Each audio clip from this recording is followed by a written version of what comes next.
She came to Niagara to discuss her government's commitment to support Ukraine. Hand grenades, rocket launchers, Carl Gustav anti-tank missile systems. Defense Minister Anita Anand met with the Ukrainian Canadian Congress in Niagara today to talk about the $500 million in additional military support promised in the latest federal budget.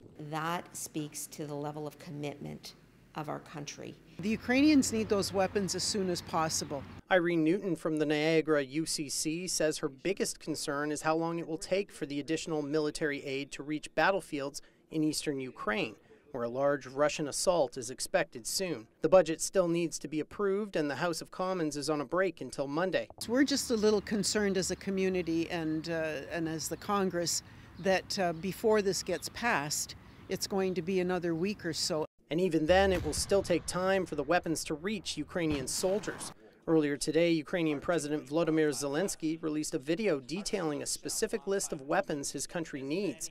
Minister Anand says she is aware of the items and is working with suppliers and allies to help get them. We have a number of irons in the fire to ensure that we will continue to send additional aid. Evidence of Russian atrocities in Ukraine continues to build, including the killing of civilians and allegations of Russian soldiers raping Ukrainian women.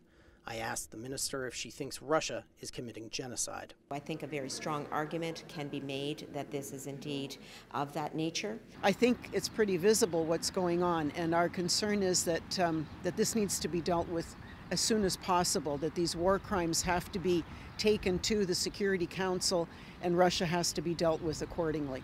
Another thing Newton and I spoke about was the need to find housing for newly arrived Ukrainian refugees. She says it's very difficult to find longer-term accommodation right now, and she's hopeful that all levels of government can better work together to deliver services to these newly arrived refugees.